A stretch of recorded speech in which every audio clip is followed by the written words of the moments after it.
दुनिया का एक अद्भुत गुफा स्मारक क्षेत्र अलोरा, महाराष्ट्र के पुरातन शहर इलापुर, जो कभी देवागिरी के नाम से भी जाना जाता था, आज वेरूल के नाम से जाना जाता है और जो औरंगाबाद की उत्तर दिशा में 28 किलोमीटर की दूरी पर पश्चिम भारत की पर्वतमाला शाहेदरी पहाड़ियों की तलहटी में 550 ईस्वी भारत शिल्पकला के बेजोड़ नमूने के रूप में आज भी प्रथम स्थान पर खड़ा है।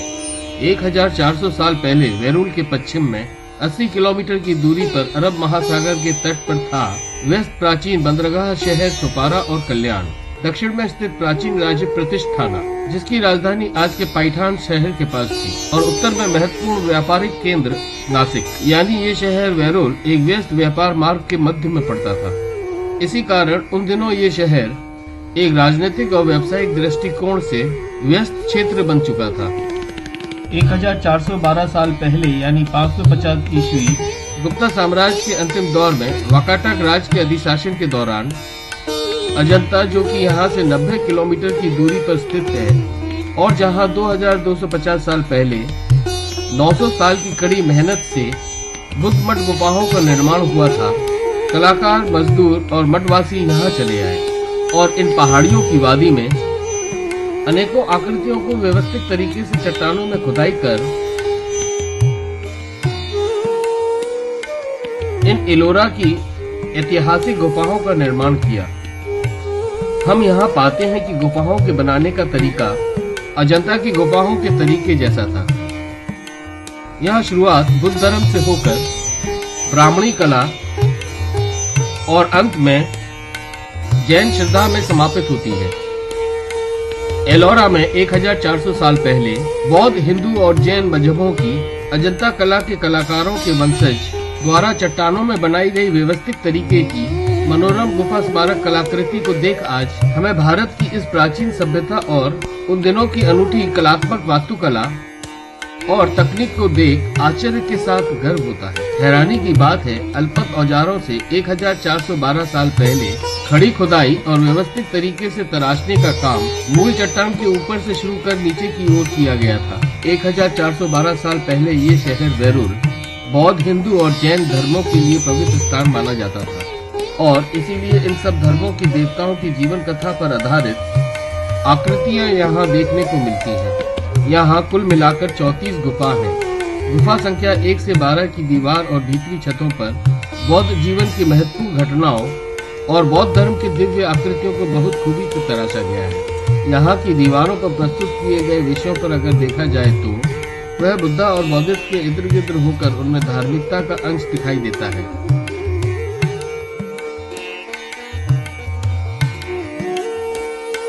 (550 ईस्वी के बाद बौद्ध धर्म की जगह मध्य भारत के कालाचूरी साम्राज्य और दक्षिण भारत के राष्ट्रकूटा साम्राज्य ने ब्राह्मणवाद पंथ को आगे बढ़ाया।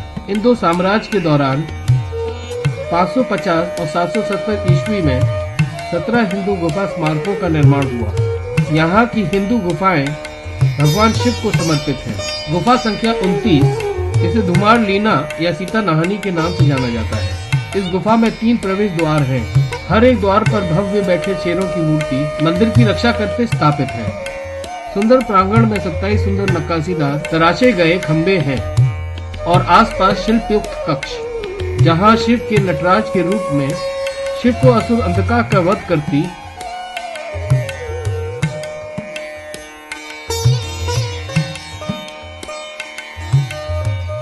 शिव और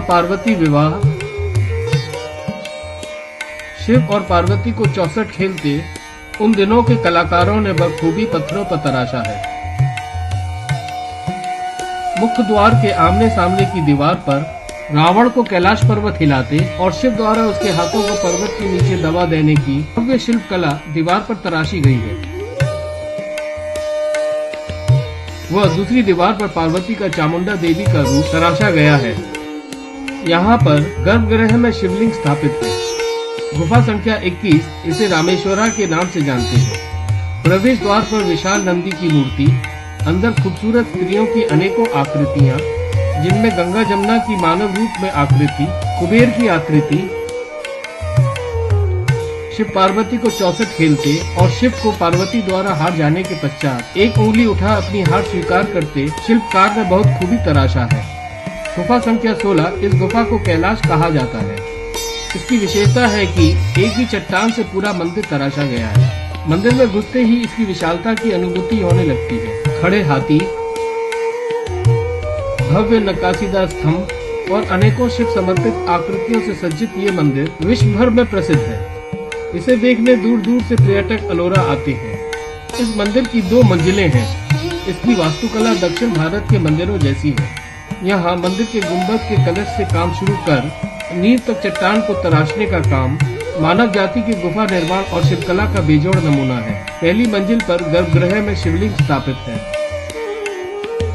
गर्भगृह के बाहर नंदी की मूर्ति स्थापित है। यहाँ 5 गुफा संख्या 30 से 35 जैन धर्म से संबंधित है। इन गुफाओं का निर्माण यहाँ हुए निर्माण के आखिरी दौर में 800 से 900 ईस्वी में हुआ था। इनका स्थानीय राजाओं के द्वारा निर्माण किया गया था, जो शिव प्रथा को छोड़ दिगंबर प्रथा को अपनाने लगे थे। जैन गुफा संख्या 32 इंद्र सभा के नाम से जानी जाती है। इस गुफा का साधारण प्रवेश द्वार है। भीतर दीवारों पर हाथी, शेर और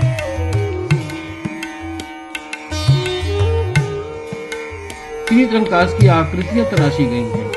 ये गुफा 2 मंजिला है। ऊपरी मंजिल में बड़े पैमाने पर नक्काशीदार आकृतियां देखने को मिलती हैं।